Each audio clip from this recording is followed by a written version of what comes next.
sauve un peu la vie des gens. On fait les analyses de laboratoire. Fait que dans le fond, les médecins vont se fier à nos résultats pour pouvoir dire ah oui, on s'enligne vers tel diagnostic ou telle maladie.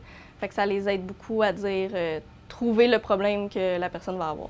Ça va? Qu'est-ce que tu fais, toi? C'est la trachée aussi? Ça va? Tu l'as bien repéré?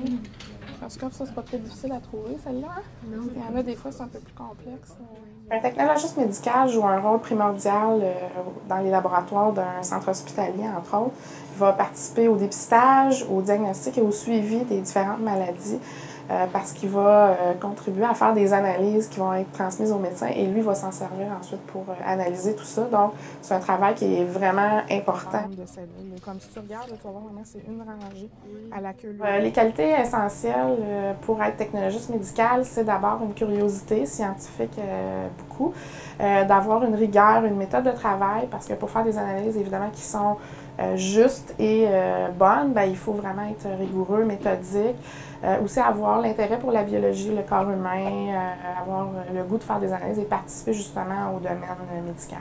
Au niveau des possibilités d'emploi, c'est certain que depuis déjà plusieurs années, il y a un manque de technologistes médicaux au niveau des hôpitaux. Donc, les étudiants se trouvent un emploi tout de suite. La pénurie est là et est encore pour quelques années à venir. Là, donc, il y a beaucoup de travail comme technologiste médical. Tu travailles sur lequel d'habitude, sur lui ou lui?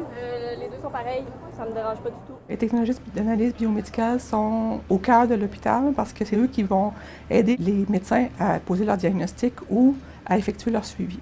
Dans le fond, surtout que le patient arrive à l'urgence, il y a toujours, la plupart du temps, il y a toujours des analyses qui sont demandées pour pouvoir évaluer son état et voir son suivi. C'est fait autant aux patients à l'urgence qu'aux patients qui sont hospitalisés pour leur suivi ou autant pour les bilans ordinaires que les gens se font faire à chaque année. Nous, en tant qu'analyse, on va surtout faire des tubes de sang, on en reçoit vraiment beaucoup. Sinon, on reçoit aussi les tubes d'urine. En microbiologie, on va recevoir des écouvillons, on va recevoir des prélèvements de plaies, de gorge, des choses comme ça pour identifier quelles bactéries qui pourraient nuire, dans le fond, aux patients. En banque de sang, on a aussi à gérer tous les produits sanguins. Fait que quand on va donner du sang, c'est nous à la banque de sang qu'on va le gérer. On a vraiment un lien direct entre les médecins et les patients. Dans le fond, il y a les infirmières qui vont faire les prélèvements, qui vont nous les envoyer, nous, au laboratoire. Nous, on va sortir les résultats et c'est le médecin qui va pouvoir analyser les résultats pour ensuite retourner voir le patient et pouvoir donner le traitement approprié, dans le fond. On se sent vraiment pas inutile. On a toujours l'impression que qu'est-ce qu'on sort, c'est super important pour le patient, pour le médecin, même pour l'infirmière qui va administrer le traitement. On est vraiment utile. Si on n'existait pas, il y aurait sûrement plus de décès que ça.